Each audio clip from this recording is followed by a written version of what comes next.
Well, I thought I'd post a video of an upgrade I'm doing on my KRX. Yeah, I still love the speakers I installed back when. Somebody can take a look at a past video. Love my Polk patio speakers that I mounted behind there. But the amps and everything needed a lot to be desired. And they were just too much distortion. I've got that whole dash out right now. Looks complex, but no big deal. I'm getting rid of some things you'll see in a minute.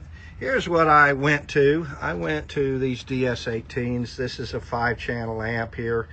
And I mounted it onto the back, I guess you could call it a firewall, or the back wall on there. And then ran everything, of course, down and under and around and up and over. So let's take a look at what I'm changing to as well. Besides the amp, I'll show you what I had. Excuse the mess. I'm still playing fall cleanup around here. So here's kind of what I had. It's just too much distortion. Used one of these simply because I didn't want a head unit there, because I used to have all my rugged radios equipment there that I built out, and then I also had, because I wanted to control the sub separately at one point, went ahead and bought one of these Rockville equalizers. But between these two, I mean, I've got nice speakers, and I put the amp in and I could still tell there's just way too much distortion. So I did a lot of research. There's the amp, by the way, that I did, the NXL 1200.5. That thing will rock that machine now, especially what I added to it. So what I found is kind of a little known unit. These people are just getting into the off-road waterproof business, and this is Audio Control ACX BT3. These are 4-volt outputs on these, not just one channel, not just 2 channels, 3 individual channels that you can control. It's pretty cool. Watch the videos on this thing. This is relatively inexpensive. I think I got a deal on it for about $150.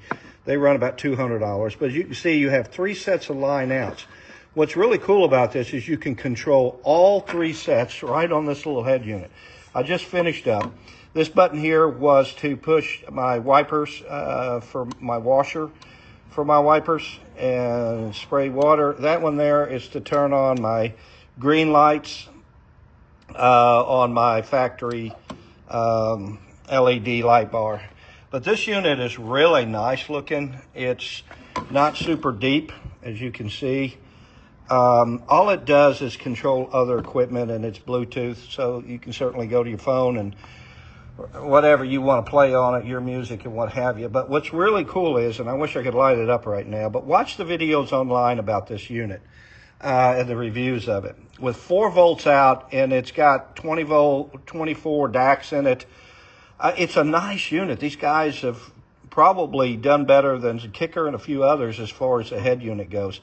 So it's going to light up all blue at first. You control all 3 levels of volume there. Push it once, I think it's going to turn like red. That's going to control the front set of speakers. You can individually adjust the volume on these. Then a second time, you're going to control the back speakers. Third time, you're going to control the subwoofer. You now dial in right on this head unit your speakers in there, and then go back to blue. And so overall, when you turn the volume up, you're gonna hear everyone equalized, all sets of speakers equalized the way you want them in there. So I think that's been a great addition to the system. It's clean. I'm giving myself a bunch more room. I rarely use rugged anymore, so I'm just going to sell those off. Anybody who wants a setup for KRX, hit me up. I'll give you a smoking deal on that setup right there. Probably including some headsets if you wanted a full deal on it. But I can now cut out and add some switches if I need to. I think that KRX is decked out enough. I don't know that I'll need it. So I still have a lot of space for any kind of expansion I want on there. But yeah, guys, I just thought I'd let you see exactly what that's going to look like. Here's the whole thing set in place. in there, so it's pretty clean. I just repainted this on a satin because it got scratched up in transit and whatever. It's a metal one you can buy on eBay. I think $25, something like that, 25, 30 bucks for the blank one. And that way you cut your own holes in there like I did, measured out and cut my own holes.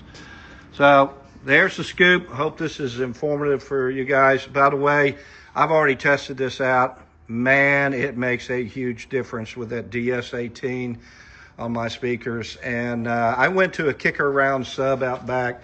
Let me show you. I may have showed it in a previous video. I don't need the storage box I used to have in the back. I had the factory storage box that I bought originally, so I put it back on there. But I mounted a kicker sub back here, a kicker round tube sub.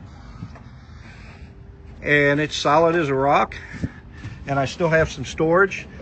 I've got tons of storage in my 4-seater that I am busy putting all new brakes and having to replace you watch my last video, the steering box on this thing.